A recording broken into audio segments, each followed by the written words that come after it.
ជំរាបសួរពុកម៉ែបងប្អូនទាំងអស់គ្នានេះដែរគឺជានំរយឆ្នោតវៀតណាមបាទឬក៏ពុកម៉ែបងប្អូនតែងតែហៅថាឆ្នោតយួនគឺវេលាម៉ោង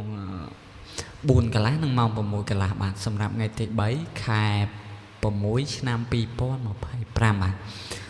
ហើយមិនចឹងនំរយសូមពុកម៉ែបងប្អូនទាំងគ្នាជួយចុច like subscribe ណាមួយហើយថ្ងៃនេះបងប្អូនផុសរៀងថ្ងៃល្ងាចបន្តិចបាទថ្ងៃរសៀលបាទហើយម៉ោង2ជាងបាទហើយ7:03ហើយបាទហើយតម្រុយថ្ងៃនេះលេខល្អលេខពិសេសខ្លាំងបាទពុកម៉ែបងអាចយកទៅកំសាន្តបានទាំងអស់គ្នាណាហើយសូមកុំភ្លេចជួយចុច like ឲ្យបងប្អូនអ្នកមួយផងគឺលេខអូសយើងមានអូសខ្ទង់ចិត្តនិងអូសខ្ទង់កៅបាទសម្រាប់លេខអូសបាទយើងអូសចិត្តអូសកៅហើយសម្រាប់លេខធំអូសលេខតូចយើងមានសម្រាប់ខ្ទង់ចិត្តយើងមាន77 78 9 គុត96បាទសម្រាប់ខ្ទង់កៅនិងខ្ទង់ចិត្តពុកម៉ែបងអាចមើលលើនឹងបានគឺយើងមាន77 78 9 គុតនិង96ហើយលេខធំយើងមាន098 គុណ345គុណហើយពុកម៉ែបងប្អូនដែលចូលទេសនាហើយសូមភ្លេចជួយ like subscribe ឲ្យ admin នៅអ្នកមួយផងបាទ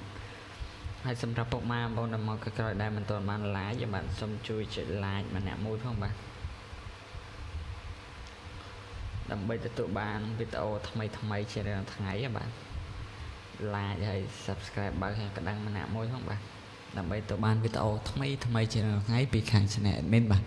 អរគុណច្រើនបាទជូនពរពុកម៉ែបងប្អូនទាំងគ្នាសំណាងល្អហើយវីដេអូនេះក៏មិនតែប៉ុណ្្នឹងដែរបាទអរគុណច្រើនបាទជម្រាបលាហេងទាំងអស់គ្នាបាទអរគុណ